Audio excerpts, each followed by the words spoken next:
Bien, gracias a todos por su cariño. Aunque las fechas anunciadas de aniversario pues, han sido para el fin de semana, pues mi visita continúa y yo quiero pues continuar con el tema que hemos estado mencionando, hablando, y porque cuando hablamos de integridad, pues esto tiene bastante recorrido, ¿verdad? Y creo que vale la pena continuar profundizando en este asunto de la integridad porque creo que tiene aplicaciones bastante prácticas. Yo creo que si logramos entender bien, pues esto que nace en el corazón de Dios, no es casualidad que Dios pone una palabra en el corazón de uno de los pastores y luego pues nos va hablando, ¿verdad? Entonces yo sí estoy completamente convencido de que esta palabra, este tema, pues es el Señor el que ha querido pues traer a nuestras vidas, a nuestros corazones para analizar, para profundizar en ello y bueno, pues que los cambios que tengamos que hacer, pues los hagamos, ¿verdad? De nuevo, bueno, ya lo he dicho todos los días anteriores, reciban los que no habían recibido el saludo por parte de la iglesia de Cancún, de nuestro pastor Luis, de Cora, de mi esposa y de mi hija. Quisiera pues que oráramos, ¿vale? Seguimos hablando de lo que ha sido el tema, el lema de este aniversario, que es brillando en integridad. ¿Me acompañan orando? ¿Sí? Vamos a orar. Señor, gracias por todo lo que tú nos has estado hablando a lo largo de este aniversario. Realmente hemos visto tu mano, realmente hemos visto cómo has tocado vidas, corazones, hemos visto y hemos dado testimonio de tu presencia entre nosotros. Padre, sigue entre nosotros. Clamamos por tu presencia hoy, Señor. Úsame, Dios, para transmitir tu corazón y prepara el corazón de los oyentes, Señor. Padre, además de las palabras, Señor, permítenos experimentar tu poder y tu gloria, Señor. En el nombre de Jesús. Amén. Amén. Bien, muy bien. Pues vamos a leer el versículo que ha inspirado como decía, este aniversario, y voy a dar un repaso, ¿ok? Para que recordemos un poquito cómo, pues, la secuencia que he ido siguiendo, ¿vale? Dice Filipenses 2:15, para que sean intachables y puros, hijos de Dios sin culpa en medio de una generación torcida y depravada. En ella ustedes brillan como estrellas en el firmamento. Muy bien. Dice el pasaje que seamos intachables, puros y sin culpa. ¿Ok?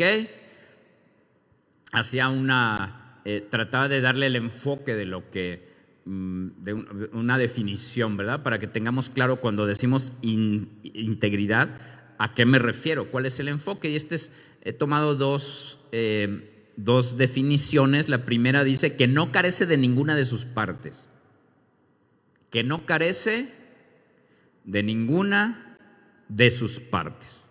Esto tiene grandes aplicaciones prácticas. Otra de las definiciones dice entero, completo y que no le falta nada en su línea. ¿Ok? Por tanto, pues queremos ser cristianos íntegros, que no nos falte nada, que seamos intachables. ¿Intachables para quién? Intachables para Dios. Intachables para Dios. ¿Sí? Sin mancha delante de Dios. Sin culpa delante de Dios. Porque al final la opinión que es a la que vamos finalmente a tener que tomar en cuenta todos, la que prevalece y prevalecerá es la de Dios. Dice el apóstol Pablo, decía, con la integridad de nuestras vidas, con nuestro entendimiento del evangelio y nuestra paciencia y bondad, hemos hecho nuestro servicio. Por eso es muy importante, ¿verdad? El entendimiento que tengamos del Evangelio. Porque para que un cristiano sea realmente íntegro, tiene que comprender con integridad el Evangelio. Yo no puedo ser íntegro si no comprendo el Evangelio. ¿Quién quiere ser cristiano íntegro aquí? No puede serlo, yo no puedo serlo si no comprendemos íntegramente el Evangelio. Y decía que para llegar a ese punto hay tres puntos básicos que debemos comprender. Uno, entender lo que Dios ha hecho por mí, ¿verdad? La obra de la cruz. Dos, entender lo que Dios va a hacer por mí. El propósito que tiene para mí y la salvación, la vida eterna. Lo que va a ocurrir en el juicio, ¿verdad? En aquel día. Y tres, hay que entender, una vez que dominamos bien estos dos puntos iniciales, lo que Dios espera de mí. Si yo no comprendo los dos primeros puntos, no puedo ser íntegro. Si yo no comprendo con claridad qué ya ha hecho Dios por mí, menos voy a entender qué espera de mí. Si yo no he entendido qué va a hacer Dios por mí, yo no voy a poder entender lo que Dios espera de mí. Amén. Eso es lo que hemos estado tratando de desarrollar para poder establecer lo siguiente. Hoy quiero hablar de la integridad que debe tener un cristiano para ayudar al que sufre. Tú sabes que es una parte importante en el cristianismo representar a Jesucristo. Y para representar a Jesucristo, pues tengo que representar su intención, su corazón, lo que Él ama, lo que espera de la iglesia. Y parte fundamental es ayudar al que sufre. ¿Sí o no? Hoy entiendo que aquí en Granada, aunque somos menos los que estamos aquí, menos respecto al fin de semana. La mayoría son servidores, ¿no? ¿Sí o no? ¿Quién es servidor aquí? Levante la mano el que es servidor aquí. Bueno, muy bien, fantástico. Entonces este mensaje pues va a venir muy bien, ¿verdad? Porque debemos tener integridad para ayudar al que sufre. ¿Por alguna razón bajaron esto? ¿Es una instrucción tuya? ¿No? ¿Pueden subirla? Esto no aporta mucho. Está preparada mi presentación para que sea en el fondo. Eso, gracias. Integridad para ayudar al que sufre. Tú sabes que yo debo entender las formas y los fondos de Jesucristo para ayudar a las personas. ¿Quién es experto en ayudar? Sino Dios. Nadie hace eso mejor que Él. De hecho, parte de ser cristiano es aprender cómo lo hace Él. Por eso debemos entender qué es lo que Él pone en nuestras manos para que podamos ayudar al que sufre. Y son muchas cosas, pero me quiero enfocar en una sola el día de hoy, que es la consejería. ¿Cómo andamos en esta área? En la iglesia de Granada y los que nos están viendo. La consejería, ¿ok? Integridad en la consejería, es lo que vamos a hablar hoy. Vamos a las definiciones. Me gusta hablar de definiciones para que se comprendan las palabras. Consejo, esto lo dice el diccionario. ¿Qué es un consejo? Es una opinión. ¿Una qué? Opinión que se expresa para orientar una actuación de una determinada manera. Está bien, ¿no? Una buena definición. O sea, aconsejar, dice el diccionario, es decir a alguien que algo es bueno o beneficioso para él. Así lo determina el diccionario. Por eso tiene algunos elementos muy importantes que ahora vamos a analizar el consejo. Pero nosotros enseñamos en la iglesia la forma de aconsejar. Está basada en una palabra, ¿verdad? Del griego antiguo. Esto lo hemos visto en los cursos de líderes, que se llama noutesis, que literalmente, pues, la traducción al español sería confrontación bíblica. ¿Ok? Confrontación bíblica. ¿Qué es el consejo bíblico? Cuando nosotros decimos consejería, ¿qué es esto? Pues uno, es una orientación. ¿Ok? ¿Es qué? Una orientación. También puede ser una opinión. Ahora, tenemos que ayudar a las personas a que hagan cambios en su vida, pero no presionando, sino ofreciendo visión. Estos son elementos que tienen que estar en la consejería, en el consejo. Orientación, tiene que ser una opinión y debemos ser capaces de ofrecer visión. ¿Ok? Ahora, ¿qué no es el consejo bíblico? Vamos a hablar de lo que no es. Un consejo bíblico no es una orden. ¿Cuántos han cometido el error de estar dando órdenes? Mira, el problema de dar una orden es que cuando esperamos que alguien nos obedezca, si tú eres alguien que aconseja y lo haces dando órdenes, ¿quién va a ser el responsable del resultado de esa orden? El que da la orden, no el que la acata. Un consejo bíblico tampoco es una imposición. Una orden es una imposición, pero para que se quede más claro. Yo no impongo. A ver, si Dios no impone, ¿quiénes somos nosotros para imponer? No es una exigencia. No es un mandato. Yo no mando a la gente a que cambie. Y menos es una manipulación. Entiéndase manipulación cuando estoy pidiendo a una persona que haga un cambio sin decírselo directamente. Un consejo bíblico requiere, por parte del consejero, conocimiento. ¿Requiere conocimiento de qué? Un profundo conocimiento de la palabra de Dios. ¿Ok? Voy a ir un poco rápido porque no quiero repetir una clase del curso de líderes. ¿Está bien? No quiero repetirla, quiero pasar más o menos rápido porque entiendo que varios aquí lo han hecho y yo no tengo hoy la intención de dar un curso. Lo que quiero hacer es, como lo dije en los mensajes previos, quiero hablar de los detalles.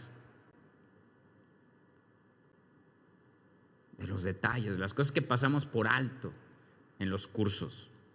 ¿Ok? Entonces, ¿qué se necesita para ser un buen consejero? Tener conocimiento. Se requiere generar confianza. ¿En qué? ¿Dónde hay que poner la confianza? En la palabra de Dios. Por supuesto, tiene que haber un vínculo de confianza entre el consejero y el aconsejado, pero la confianza por la cual nosotros vamos a creer que lo que estamos haciendo va a funcionar es que confío en el Señor. Este elemento, si no existe y no lo entendemos, no es todo menos consejo, que es la libertad.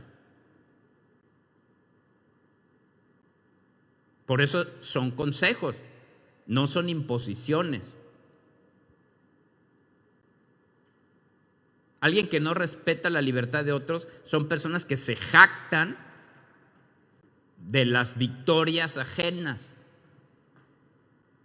Son los típicos que cuando mandan a hacer algo y sale bien, se ponen las medallas.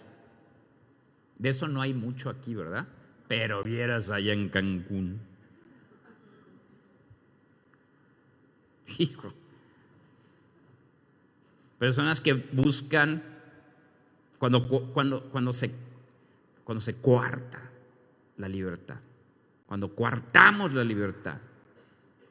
Es un atentado a uno de los principios más básicos que el Señor Jesucristo ha venido a defender. El consejo, cuando lo ofrezco, tiene que tener el elemento de la libertad. Y por supuesto, pues el de la responsabilidad.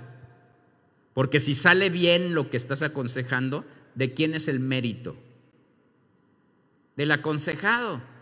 Claro que se agradece. A ver, no me malinterpretes. Si yo doy un buen consejo, la gente se va a sentir, pues, bien cuidada, agradecida conmigo, y eso está bien. Pero mi mérito está en el trabajo previo que yo hice. Mi mérito como consejero, y ahí es en donde tengo que detenerme, y de eso sí puedo hablar, es que dediqué tiempo de mi vida para estudiar la Biblia. Entregué parte de mi vida para leer, para que me discipularan.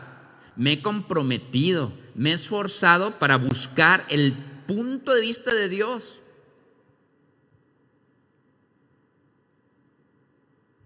Eso está bien. Porque yo quiero representar a Jesucristo, quiero representar a mi pastor y quiero representar a mi iglesia. En eso puedo decir que sí tengo un mérito.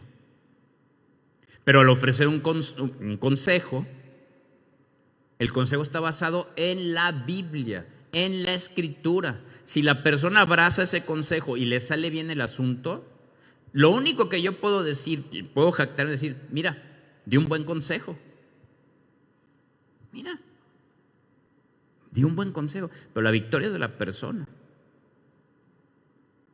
Di una buena orientación, pero la victoria es de la persona.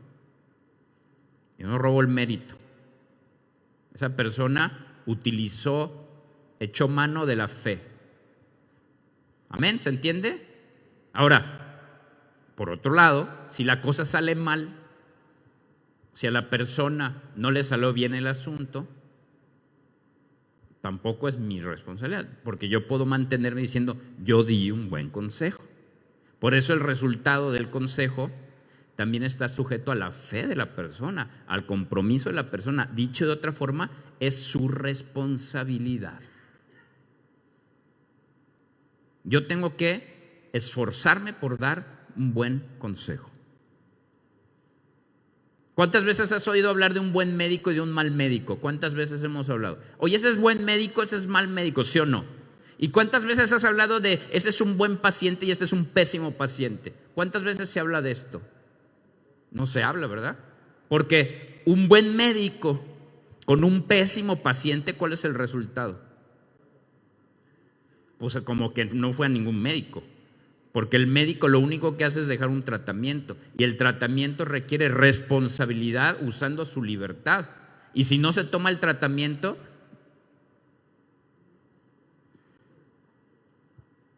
pues como que no fue al médico, ¿no? Si el médico hizo bien su trabajo, pero el paciente no hace lo propio, ¿qué pasa? Pues no sirve de nada. Por eso hay que entender que el consejo tiene que tener estos elementos. Tenemos que tener conocimiento en la Escritura, la suficiente confianza puesta en la Escritura y en lo que el Señor dice. Libertad, responsabilidad y fe. Porque la fe engloba muchas cosas, ¿verdad? Dentro de la fe está la confianza, por supuesto, también está el conocimiento, también está la libertad y también está el creer que va a salir bien. Un consejo requiere estos puntos. Un consejero necesita entenderlos bien. ¿Amén? ¿Ok? ¿Se entiende? Un consejo sin fe es un consejo inútil. Hablo del que lo da y hablo del que lo recibe.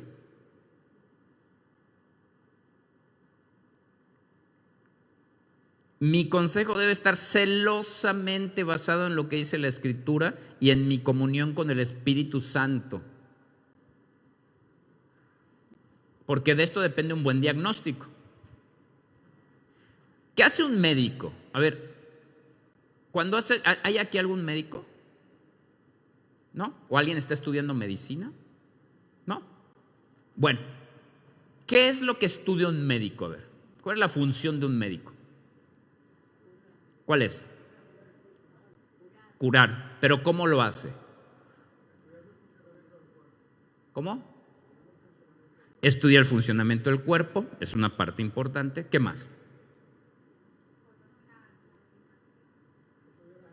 estudia las enfermedades también y estudia también los medicamentos que ya existen, los tratamientos. ¿El médico inventa los tratamientos? No. ¿El médico inventa las medicinas? ¿Es el médico el que determina cómo funciona el cuerpo humano? No. El médico se limita a estudiar cómo funciona el ser humano en su físico, estudia lo que ya está, lo que ya existe, que son los avances médicos, la medicina, y la estudia, ¿verdad? Estudia los síntomas de cada enfermedad y punto. Ahora, ¿cuál es la diferencia entre un buen médico y un mal médico? La habilidad de saber aplicar el conocimiento que tiene para la resolución del problema que tiene la persona. Es decir, o dicho de otra forma, un buen médico es solamente el que hace un buen diagnóstico. ¿Sí o no? Ustedes han conocido personas que están enfermos, llega un médico, les hace un diagnóstico equivocado y no dan. Entonces, ¿qué ocurre cuando hay un diagnóstico equivocado? ¿Cómo sabemos que fue equivocado? Porque no resulta el asunto, porque el paciente hizo exactamente lo que le dijo el médico, pero no fue un buen diagnóstico. El consejero se tiene que preocupar de esto. Esta es la parte que le corresponde al consejero en la iglesia. Tenemos que estudiar la Biblia, porque en la Biblia nos dice exactamente cuando hay un mal y nos muestra los síntomas, nos muestra los problemas y nos ofrece las soluciones. Esto es lo que tenemos que estudiar. Pero una vez que estamos nosotros atendiendo un asunto, por supuesto que es importante la palabra escrita. Pero ¿quién puede ayudarme a dar una definición de lo que es sabiduría? Porque hay gente con mucho conocimiento y muy poca sabiduría. ¿Qué diferencia hay entre alguien sabio y alguien con mucho conocimiento? Eso. Una persona sabia es la que sabe aplicar el conocimiento para la resolución de problemas. Y para que yo sea un buen consejero, uno, necesito conocer celosamente la Escritura, y dos, la guía y la orientación del Espíritu Santo. Por eso un consejero que conoce bien la Biblia, la palabra, y no tiene una buena relación con el Espíritu Santo, ese no puede ser un buen consejero. ¿Vale? Porque es el Espíritu Santo el que nos ayuda, el que enriquece, el que nos da la sabiduría para saber aplicar su palabra para ayudar a otros. Si no está este elemento, no puede haber un buen consejero. El conocimiento, pero especialmente la comunión con el Espíritu Santo. Si alguien cree que solamente de comunión con el Espíritu Santo, solamente por inspiraciones va a poder aconsejar, esa persona no conoce bien la Biblia. En algún momento, dando un curso de líderes, hubo una persona que se empezó a poner rara, porque luego en los cursos de líderes empiezan a conocer la visión y se sienten confrontados. Y hubo una persona que se empezó a poner muy rara. Y no sabía yo en el momento por qué se ponía raro, pero es que, pues era, bueno, no digo nombres ni nada, pero era un poco vago. Tenía un problema con estudiar. Tenía un problema por tomarse su tiempo para leer. Tenía un problema para estudiar. Pero además era alguien súper inteligente, realmente alguien. Pero, pues era vago. Entonces, ¿qué empezó a hacer? Empezó a decirle a los discípulos suyos que no era necesario estudiar, que solamente con la unción del Espíritu Santo es suficiente para servirle. Y si yo soy celoso de la Escritura claramente nos da un mandamiento de estudiar. Dice escudriñar la Escritura. Dicho de otro modo, si alguien quiere ser cristiano y no estudia, está pecando. Porque la ignorancia es un pecado. Por falta de conocimiento pereció mi pueblo. Es un mandamiento estudiar.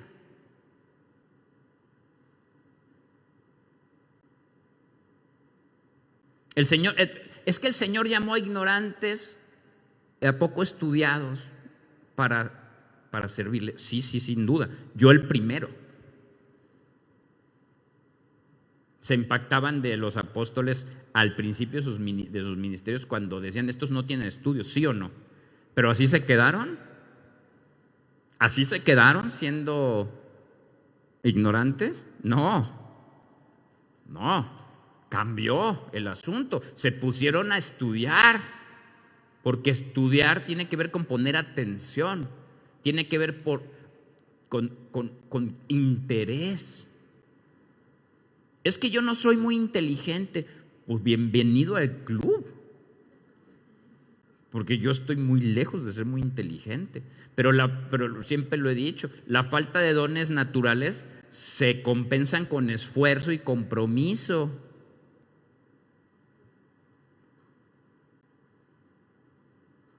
Es un mandamiento estudiar.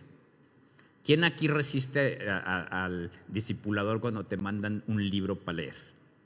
No, aquí tienen cara de que todos leen un montón. Me siento abrumado. Tienen una cara de gente estudiada que abruma. Pero pues las caras no son lo que cuenta, ¿verdad? Y también, sinceramente, a mí me gustaría, pero no es así. ¿Alguien vio la película Matrix? Qué emoción ver cuando le ponían el disco y nada más le hacían así y me venía todo el conocimiento así, lo bebían. Dijo, ay, ¿por qué no nos hizo así el Señor? Yo conozco personas que tienen en sus casas están llenos de libros, pero no han leído ni uno.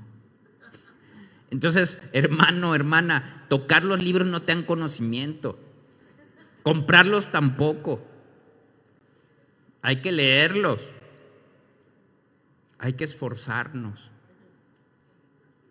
porque el que se esfuerza con la ayuda de Dios le rebasa, ¿se entiende? Rebasa en la competencia de este mundo a los que puedan ser muy inteligentes y muy instruidos. Pero acuérdense aquí cuál es el punto. Cuando alguien dice, no, ¿yo para qué voy a estudiar? Porque el Señor requiere gente que estudia para ayudar a otros. Amén.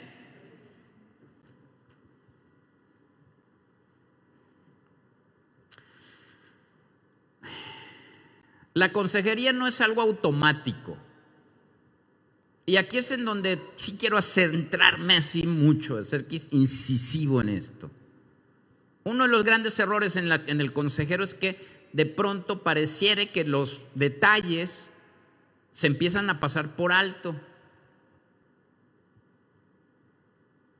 Cuando alguien da un consejo y cuando estamos escuchando los problemas y cuando estamos tratando de encajar los síntomas con lo que dice la Biblia del problema y buscamos, porque eso hacemos los consejeros, recopilamos información, anotamos, decimos, mira, tienen una lucha aquí, tiene el síntoma acá, entonces vamos recopilando información.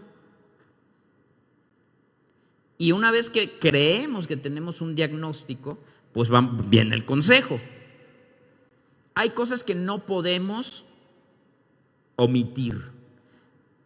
Hay principios que el consejero tiene que traer a la mente una y otra vez. Tiene que ser una base y tiene que estar establecido ahí siempre. Y hay que hablarlo y recordarlo si es necesario cuando percibimos que esto se ha olvidado. ¿Ok? Y tenemos que empezar por esto, por Mateo 5, 18 y 19. Siempre. Si el aconsejado o el consejero no tienen claro esto, tiene un problema. Dice lo siguiente: les digo la verdad, hasta que desaparezcan el cielo y la tierra, no desaparecerá ni el más mínimo detalle de la ley de Dios hasta que su propósito se cumpla.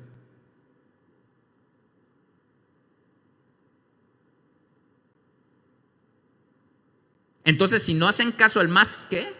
insignificante mandamiento y les enseñan a los demás a hacer lo mismo, serán llamados los más insignificantes en el reino de Dios.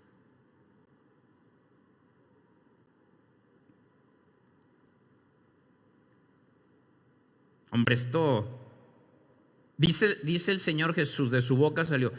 Va a pasar el cielo, o sea, es más fácil, a ver cómo lo pongo así que es más fácil que la luna de pronto se convierta en un elefante, baje aquí, y además un elefante rosa, descienda y se pase por las calles de Granada. Es más fácil eso a que se deje de cumplir lo que dice la Biblia.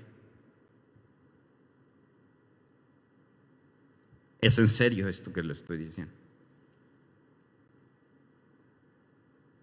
Hay que tenerlo claro.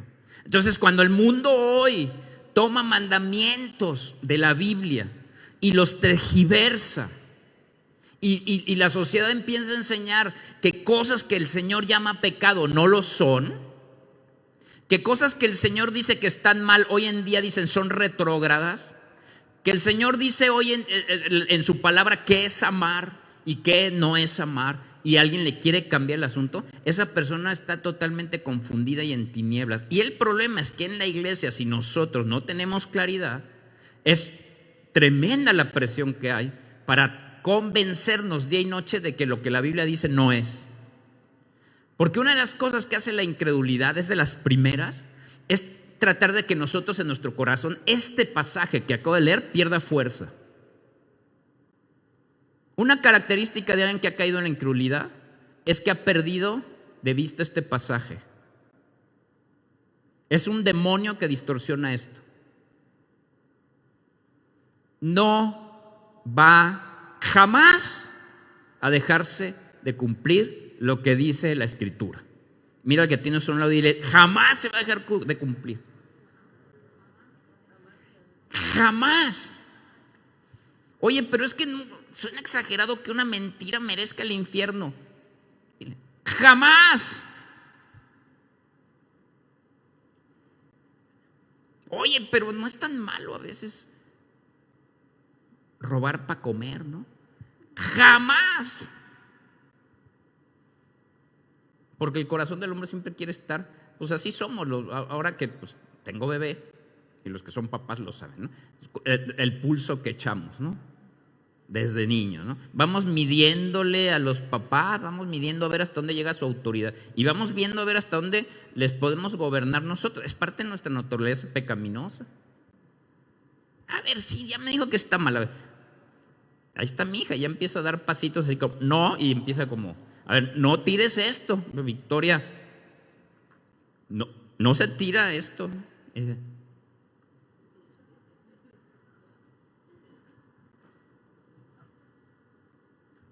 Ay, perdón.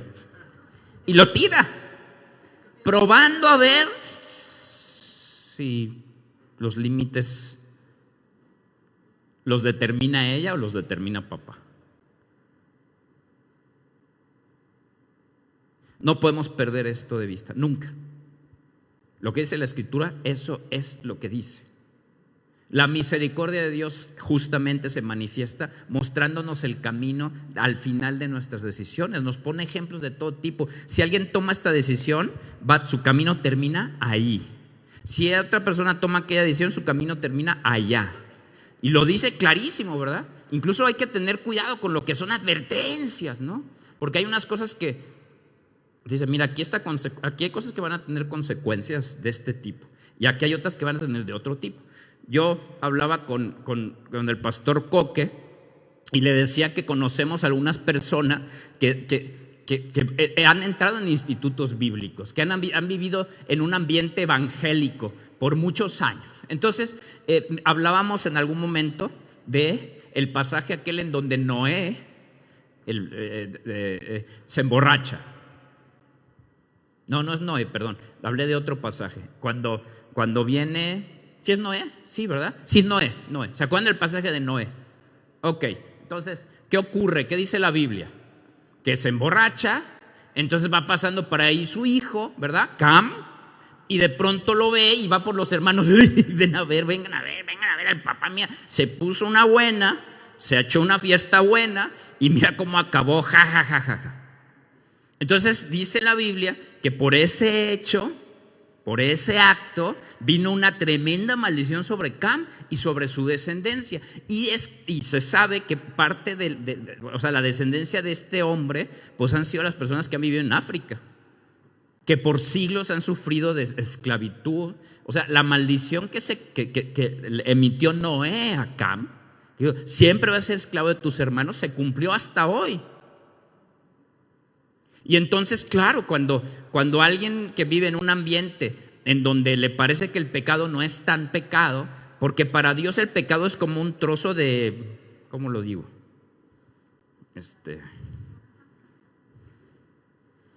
De desecho biológico. Sí, suena así mejor, ¿verdad? Ok. Entonces, justamente como alguien vive entre desechos biológicos, tú sabes que el olfato, una característica que tenemos es que te empiezas a acostumbrar a cualquier olor, a los horribles como a los buenos. ¿Quién ha ido a una perfumería y empieza, ya el tercer perfume ya no hueles lo mismo, o sea, ya da igual, ya te acostumbraste a un buen olor? Y así como también, cuando hay un mal olor también, nunca han ido a una casa que dices, ¡wow! ¿Qué huele? Y los otros, pues, a nada, porque así nos acostumbramos a los aromas. Entonces yo decía, mira, como las personas no ven la murmuración como algo grave, como no le huele ese pecado como le huele a Dios, entonces lo leen y como están acostumbrados, porque hay ambientes evangélicos en donde la murmuración no es tan grave. Entonces dice, no puede ser que esa consecuencia de ese pecado, esa consecuencia tan grave, pudo venir de que se burló de su padre. No puede ser. Entonces empiezan a manipular la Biblia. Esto que les voy a decir es real. Entonces dice, claro, para decirlo, para enseñarlo de otra manera, pues primero te tienen que decir lo que tú sabes no es, ¿no? Entonces me dicen estas personas, no, la traducción que hicieron los traductores de la Biblia está equivocado. Casiodoro de Reina y Cipriano de Baleares se equivocaron. Le digo, bueno, pues y no hay otras, ¿no? No. Lo que dice la Biblia no es que él se burló de su padre. Lo que dice la Biblia en realidad en el texto original, en el hebreo, dice que violó a su papá. Esto lo están enseñando en institutos bíblicos. Digo, ¿qué dices? Sí, eso es lo que ocurre. ¿Y por qué lo cambian así? Porque como no le parece tan grave la murmuración, dice, tiene que ser algo perverso. Y como ellos sí entienden que es perverso lo otro, entonces tiene que ser algo que en su propia justicia es perverso. Porque si fuera solamente una murmuración, es desproporcionada la reacción de Dios. Pero ¿qué crees? Sí fue una murmuración. Punto. Porque ese episodio no es el único en la Biblia que recoge un episodio de murmuración donde fue grave la condena, la consecuencia. Porque la división en el cuerpo de Cristo que proviene de la murmuración es enérgicamente condenada por la Biblia. Dedican más tiempo el Señor en hablar y en advertirnos de los que causan divisiones entre los hermanos, entre los que no se perdonan, que incluso del robo y el asesinato. Pero como alguien no ve tan mal algo en lo que acostumbra vivir, en lugar de ser humildes, tratan de convencer al mundo de que los desechos biológicos a los cuales están acostumbrados no están tan mal. Incluso los enseñan y los reparten. Un buen consejero tiene que mantener este versículo todo el tiempo en su corazón. Decir, no. En la Biblia dice que la murmuración es un pecado gravísimo. Gravísimo. Hablar con calumnias para romper la confianza es un pecado gravísimo.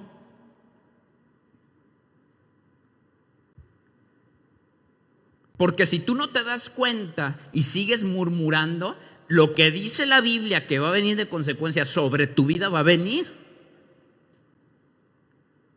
Va a venir. Y si eres alguien que sin ningún tipo de cuidado está chismorreando, hablando de quien no está, sembrando desconfianza, Dios va a tratar contigo enérgicamente, exactamente como lo dice la Biblia. Hay una parte en donde dice la Biblia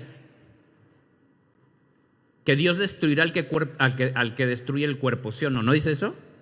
Entonces algunos lo interpretan como, pues entonces tengo que hacer ejercicio, porque si yo destruyo mi cuerpo, Dios me va a destruir.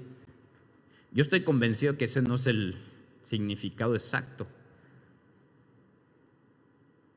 Se refiere al que destruye el cuerpo de Cristo, al que empieza a sembrar discordia, al que empieza a lesionar el vínculo entre los hermanos, que es la confianza y la fe. El que anda diciendo por ahí que como se quiere salir con la suya, porque le dijeron, oye, fornicar está mal, y se sienten ofendidos. Entonces empiezan a sembrar discordia. Dios va a tratar contigo, y un buen consejero te lo dice y te lo advierte. Amén. ¿Se entiende el principio? Sí, ¿se entiende con qué? Porque eso dice la Biblia. Lo que la Biblia dice va a pasar, va a ocurrir. Amén. Dice la Biblia, desde la niñez se te han enseñado las Sagradas Escrituras, las cuales te han dado sabiduría, la sabiduría para recibir la salvación que viene por confiar en Cristo Jesús. Toda la Escritura es ¿qué? Inspirada por Dios, y es útil para enseñarnos lo que es verdad y para hacernos ver lo que está mal en nuestra vida. Nos corrige cuando estamos equivocados y nos enseña a hacer lo correcto. Dios la usa para preparar y capacitar a su pueblo para que haga toda buena obra. Amén. ¿Ves cómo es importante el tema de poder aconsejar bien? Algún día mi pastor me explicó la diferencia en aquel tiempo y se me quedó muy grabado. ¿Cuál es la diferencia entre discipular y aconsejar? Consejería y discipulado. Entonces me lo dijo así. Espero haberlo entendido bien, pastor. Me lo dijo. Mira, la consejería es cuando tú ayudas a que esa persona mejore en su vida personal. Entonces hablamos de esa persona para que tome decisiones en su propia vida. Esa es la consejería. El discipulado no es eso. El discipulado es, hablas con esa persona y la instruyes para que entre a ayudar a la vida de otros. En el discipulado se incluye la consejería sin duda, pero en donde hay consejería no necesariamente es discipulado. Sí, así en términos breves lo explico. Pero es importante que la consejería, que es una herramienta fundamental, importantísima, esté dentro de lo que es importante en la vida de la iglesia. No podemos ser cristianos que demos frutos si no sabemos aconsejar correctamente. Y nos tenemos que poner de acuerdo con eso. Hay un error común y creemos que a veces la consejería va en automático. O sea, es decir, parece que ya esto que he estado explicando ahora mismo ya está ahí establecido. Y no me tomo el tiempo para asegurarme de que la gente tenga claridad en que la Biblia se cumple toda. En que el consejo que yo voy a dar tiene que estar basado en la Biblia para que funcione. En que la fe tiene que estar ahí y también la libertad. Y que vamos a ser responsables de la persona aconsejada. Eso tiene que estar ahí. Y en los procesos tenemos que decirle a las personas cosas como estas. El que encubre sus pecados no prosperará, pero el que los confiesa y los abandona alcanzará misericordia. Por eso es tan importante en la consejería cerrar. Le pongo aquí. Mira, por ejemplo, otro principio. ¿Qué dice? Dios rechaza las oraciones de los que no le obedecen. ¿Cómo aplicamos esto? A veces viene un consejero, entra a la casa de una persona, está llena de idolatría, ¿no? Nos sentamos, la vemos sufriendo a esa persona. ¿Y qué le decimos? ¿Qué es lo que le decimos? ¿Qué le aconsejamos? Hay gente bien intencionada que lo que le dices, ora a Dios, tú ora y vas a ver que te va a escuchar. Pídele a Dios con fe.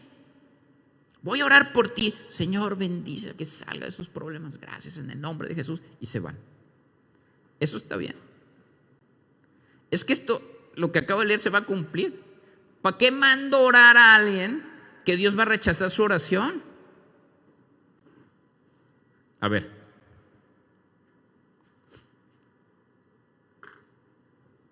La Biblia se cumple, ¿no? ¿Sí o no? Proverbios 28:9. Lean. Dice, Dios rechaza las oraciones de los que no lo obedecen. ¿Cuál es el consejo más lleno de amor que le puedo dar yo a una persona? Arrepiéntete de tus pecados. Arrepiéntete de tus pecados. Por favor, por amor a ti. Esa escultura que tienes ahí, esa imagen se llama idolatría. Y dice la Biblia claramente que no te va a escuchar Dios si tienes ídolos, que no existen intermediarios, que si tú puedes ir directamente a Dios, ¿para qué buscas intermediarios si puedes ir directo? Arrepiéntete de tus pecados, los cuales yo te hago evidente, porque para eso estudié la Biblia. Y si esa persona confiesa su pecado y se aparta, como dice el siguiente versículo, el que confiesa sus pecados y los abandona alcanzará misericordia. ¿Qué crees que va a pasar? ¿Va a ocurrir un milagro? Ahí es cuando hablamos de impartir vida. Ahí es cuando se manifiesta el poder de Dios, cuando amo lo suficiente a las personas para aplicar lo que es la palabra de Dios en una forma práctica. Cerrar la pinza. Yo esto lo estoy insistiendo con mis discípulos. ¿Qué es esto de cerrar la pinza? A veces estamos con alguien, le hacemos ver su error, ¿verdad?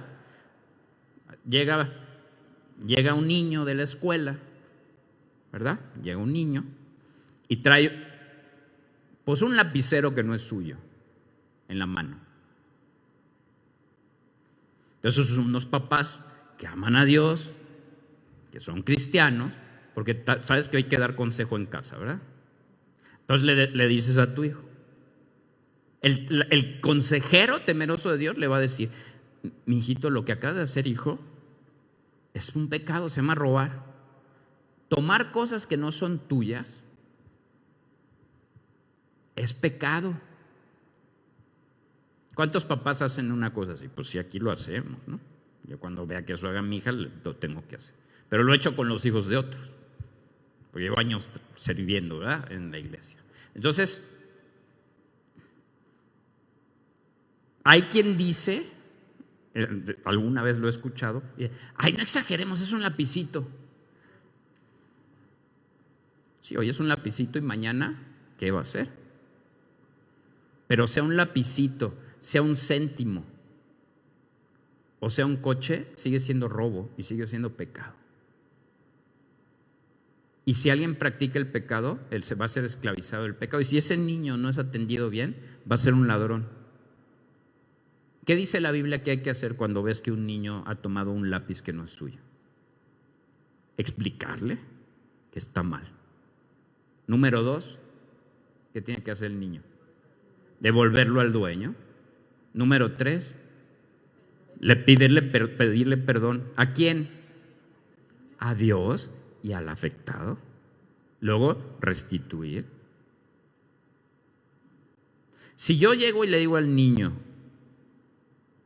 está mal, ¿lo entiendes? Sí, y rompo el proceso que estoy diciendo, no va a ir a ningún lado. Yo tengo que decirle al niño con él, tengo que llevarle a que pida perdón a Dios. A un niño se le tiene que enseñar a ponerse a cuentas con Dios desde que es pequeño. ¿Qué es pecado para un niño? A ver, puede robar. ¿Qué más es? ¿Qué otro pecado es para un niño? A ver. Mentir. Desobedecer a sus padres. ¿Cuántas veces los que estamos aquí, cuando el niño no obedece, lo sentamos y por amor al niño le decimos, tienes que arrepentirte, tienes que pedir perdón a Dios y a mí? Porque la Biblia dice que si tú me honras, vas a tener larga vida. Pero que si eres un hijo desobediente también es grave para la Escritura. ¿Cuántos se sientan con su hijo y le dicen, habla con Dios? ¿Cuántos lo hacen? A veces creemos que va en automático el asunto y se omiten principios tan básicos, pero no se aplican, no se cierra la pinza. Entonces el proceso no es completo. Y tenemos que ser celosos en los detalles. Este es el asunto. Hace poco estaba yo con una persona estábamos tratando un pecado y le decía, mira, es que tu problema es que no confías en Dios. Tu problema es que te has llenado de temor en tu corazón. Y la Biblia dice que el temor es una mentira y es que Dios no te ama y que no crees que te puede suplir o ayudar en medio de una gran necesidad. ¿Lo ves? Me dice, sí, lo veo, tienes razón. Yo he pecado en contra de Dios. Realmente me doy cuenta de que en mi corazón tengo esta mentira. ¿Eso está bien? Claro. ¿Ya es libre con eso? ¿Qué falta para cerrar la pinza? ¿Qué falta? Le dije, ya te oí confesando a tope, pero a mí no es a quien me ofendiste. Ve con Dios y ponte a cuentas. La cosa cambió. Ya no era tan fluido su reconocimiento. Porque el diablo sabe que si mantiene a la persona sin confesar su pecado a quien ha ofendido, ese tiene casa todavía para rato. Porque a través de la confesión no solamente nos libramos del pecado, sino del diablo de nuestras vidas. Entonces en eso me tardé un rato. Ve con Dios, ve con el... No. Y en cuanto lo dijo, hubo una liberación.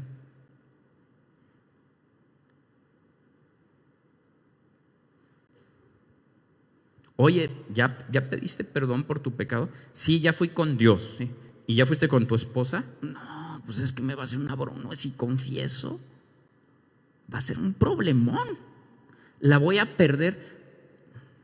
¿Sí? Si no confiesas, ya la perdiste. Y no solo a ella, sino a Dios. Porque todo lo que sigue a una confesión en fe por Jesucristo, lo que sigue es restauración. Pero si te encubres tu pecado, entonces no vas a ningún lado. Es muy importante que nosotros como consejeros tengamos claridad en estos procesos. Ahí está Alonso, ¿verdad? ¿Dónde estás, Alonso? ¿Cómo ha estado con esto? A tope. ¿Tú sabes la cantidad de milagros que han estado ocurriendo desde que empecé con este rema? Verdaderas restauraciones, porque lo que queremos es impartir vida. Pero tenemos que ser celosos en los procesos, tenemos que ser íntegros, tenemos que entender los procesos íntegros. Amén. Dar seguimiento.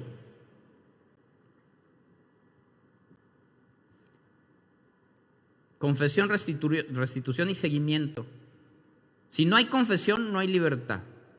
Pero también si no hay restitución, no hay ¿para dónde? La restitución, entiéndase, empieza pues por pedir perdón. Y si yo robé, la restitución es devuélvele el lápiz. Y si te causó un problema el no tener mi lápiz, pues te compenso de alguna forma. El que robaba en el Antiguo Testamento tenía que devolver lo robado y agregar una multa, ¿no?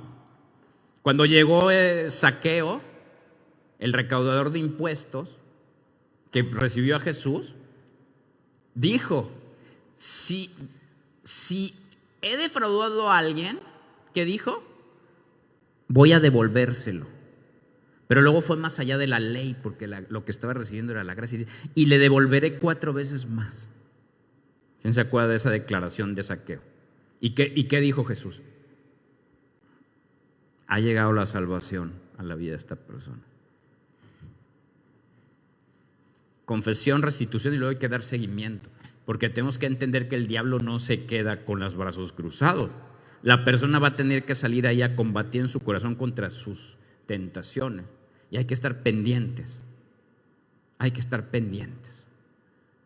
Cuando aconsejemos hay que cerrar la pinza, no se nos pueden olvidar estos detalles. Confesión, restitución y seguimiento. Amén.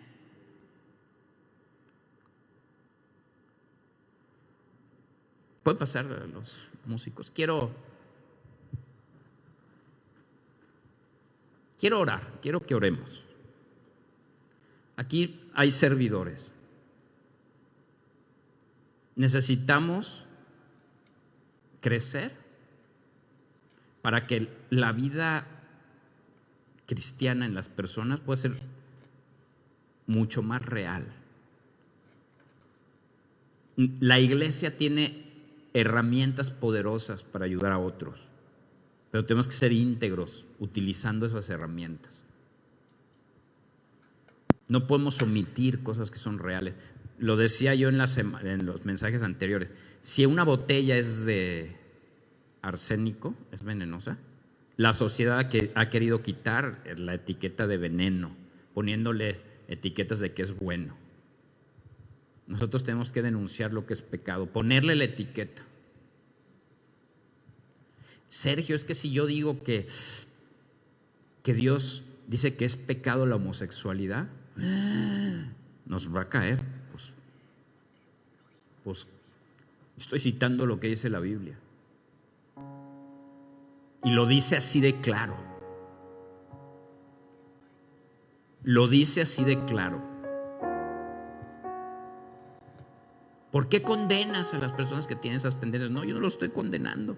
Es todo lo contrario. Tienen que entender que el final de ese camino la Biblia lo tiene clarísimo. Te paso los versículos y estúdialos. Te lo paso los versículos. Es que es retrógrada. No, pues ¿qué retrógrada? Si este problema no es nuevo. Ya pasó muchas veces en la historia de la humanidad situaciones como las que estamos viviendo hoy, de distorsiones morales clarísimas. Y ahí están los ejemplos de la Biblia de cómo Dios trató con esto. Lee la historia de Sodoma y Gomorra. Ahí está, para aprender. Esos estaban, no sé si, o sea, imagínate, ¿no? Unos ángeles y hoy sácalos desde el mar, sácalos porque aquí nos queremos entender con ellos. Creo que todavía no se ha llegado ahí, aunque vamos bien enfilados, ¿verdad? ¿Y qué vamos a hacer? ¿Nos vamos a quedar sentados viendo que esto pase así o vamos a influir? Por eso no me voy a poner yo en la televisión a decirlo, pero sí voy a poder tomar a una persona de cerca y con cariño y con amor, emplear todo lo que nos enseña la Biblia respecto al consejo para llevarlo al arrepentimiento. Y que el poder de Dios venga y que su gracia venga a la vida de las personas.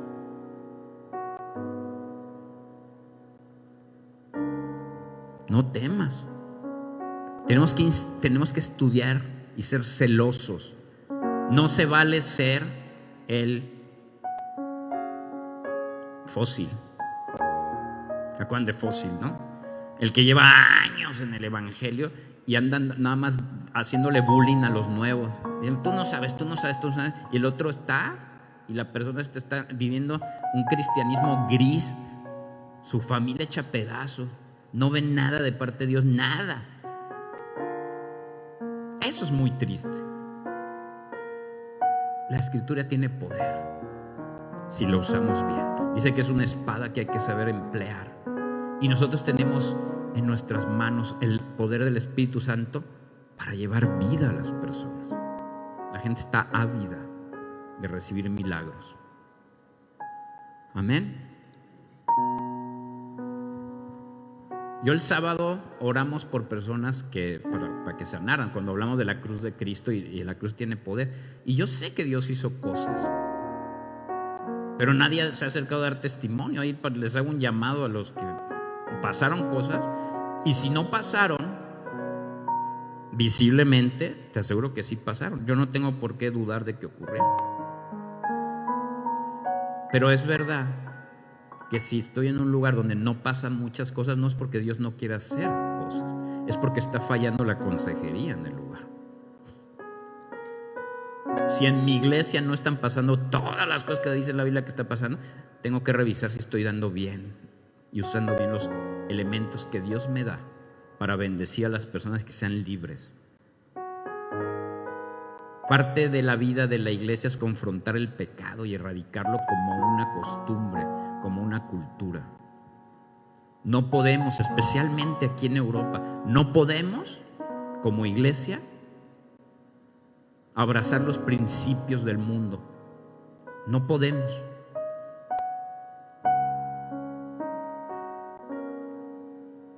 Lo que huele a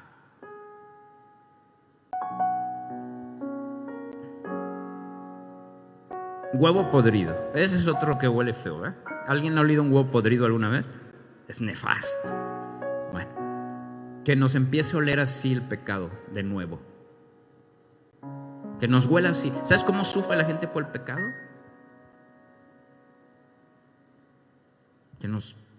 Si el sábado hicimos esta oración y realmente no pasaron cosas, pues denunciamos que algo pasó. De nuevo, yo soy el consejero, yo estoy orando y no pasa nada.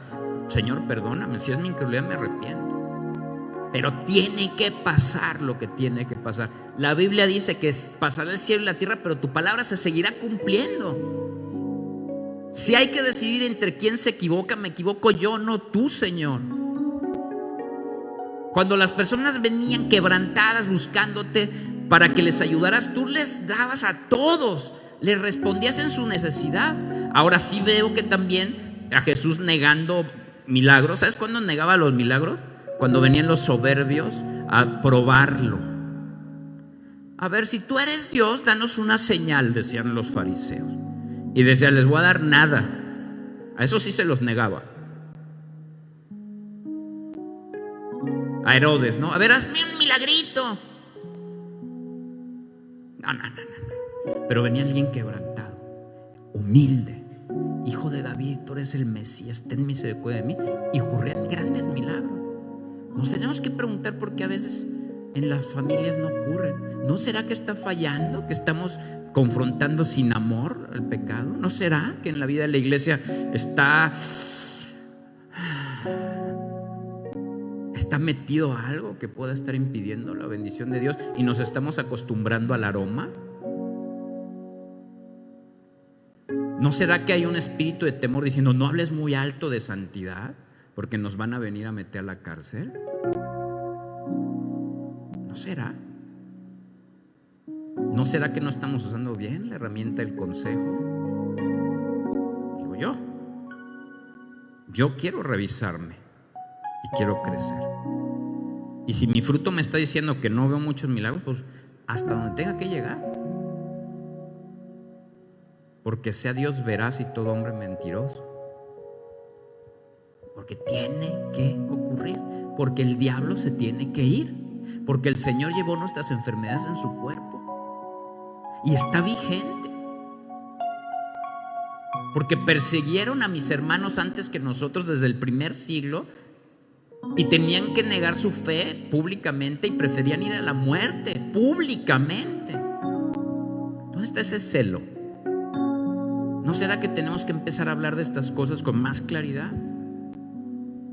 Y no hablo de salir a gritar allá afuera en una forma sin ningún propósito. No hablo de ser provocadores.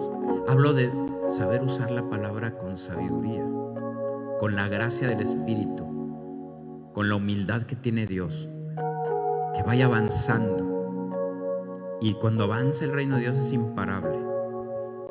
Cuando la iglesia toma su lugar y usa bien las herramientas de Dios, nos volvemos imparables, pero tiene que haber una iglesia íntegra.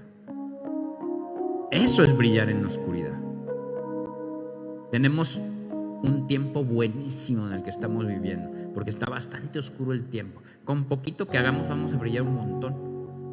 ¿Vamos a llamar la atención? Pues sí, claro que vamos. Pues la luz llama la atención donde está oscuro, ¿no? Ahí está el Señor para protegernos.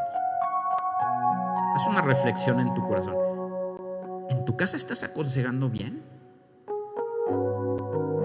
Cuando algún miembro de tu familia está pecando, ¿Lo estás justificando o estás confrontando por amor el pecado en casa? Aplícalo a ti mismo, ¿verdad? Pero bueno, ahorita lo estamos centrando ya no es estamos hablando de ayudar a otros.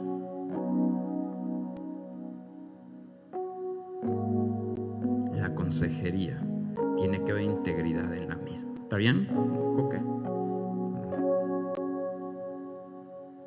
Vamos a orar. Señor, tú nos das herramientas poderosas, Señor. Dice tu palabra que nos das herramientas que son poderosas para derribar argumentos, para derribar fortalezas, para derribar todo lo que se opone a tu verdad, Señor. Vemos tantos ejemplos en la Escritura del poder que desencadena creerte, Señor.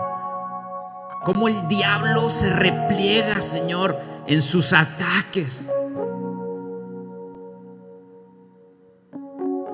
Donde tu espíritu está, tus enemigos huyen. Ayúdanos a ser una iglesia celosa de esto, Señor. A utilizar tu palabra, el consejo, con gracia, con poder. Necesitamos de tu Espíritu Santo, Señor. Yo he venido hablando, Señor, claramente denunciando. Nos avergüenza la incredulidad, nos avergüenza la soberbia, Señor. Nos avergüenza el temor. Pero tú, Señor, eres bueno. Tú eres bueno. Y aún por ello pagaste. Erradica, Señor, de nuestra iglesia el egoísmo, la falta, Señor, de conocimiento. Porque hoy quiero denunciar públicamente la ignorancia, Señor, como una poderosa razón por la que un cristiano no puede ser íntegro.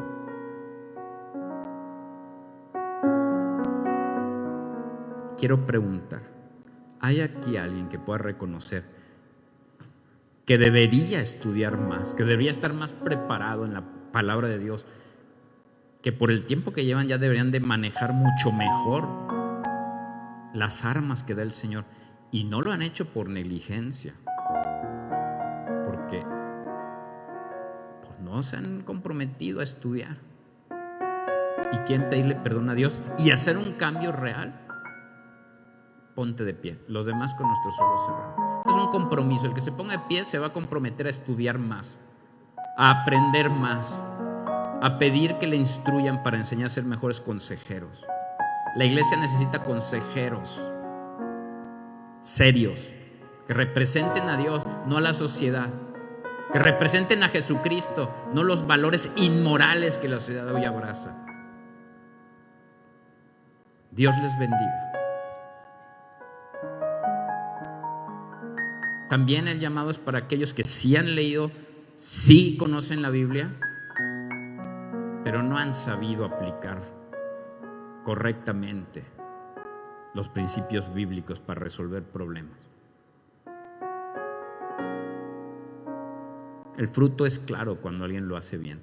Personas liberadas, personas sanadas, personas avanzando en el Señor. Si tu intervención en la vida de otros no está dando el fruto que es, ponte de pie, porque el que se ponga de pie tiene que ver con arrepentimiento. Dios te bendiga. Lo mismo extiendo ahí a los que nos están viendo. Si tú eres alguien que no has estudiado o lo has hecho, pero no ha tenido la sabiduría de aplicar los principios, hay que arrepentirnos y ponte de pie.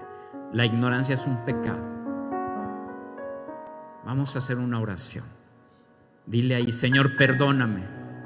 Señor, perdóname. Me arrepiento porque he pecado en contra de ti y en contra de tu iglesia. He descuidado el estudio. He descuidado tu mandamiento de escudriñar las Escrituras. Te pido que me perdones. Hoy me comprometo a formarme mejor. Hoy me comprometo a aprender a dar mejores consejos en tu nombre. Hoy me arrepiento de mi egoísmo al no ver a otros sufriendo y yo con tus herramientas, Señor, descuidándolas. Te pido perdón. En el nombre de Jesús te pido perdón. Díselo ahí, ponte a cuentas. Señor, mira el corazón de las personas que están de pie. Ayúdales, que abran sus ojos, Señor. Que abran sus ojos, abre su entendimiento. Sin la intervención de tu Espíritu Santo no podemos hacer nada, Señor. Pero este espíritu de incredulidad, de ignorancia, de soberbia, Señor, sea erradicado, Padre. Que cambie este corazón, Señor. Tu palabra nunca, jamás se va a dejar de cumplir. Y te creemos, Señor. Y creemos que cuando las personas confiesan sus pecados y se apartan de ellos, alcanzarán misericordia. Y tu gracia y tu poder vendrá a las casas, a las familias, Señor. Quiero orar, Señor, por cada uno de los que están aquí. En el nombre de Jesús.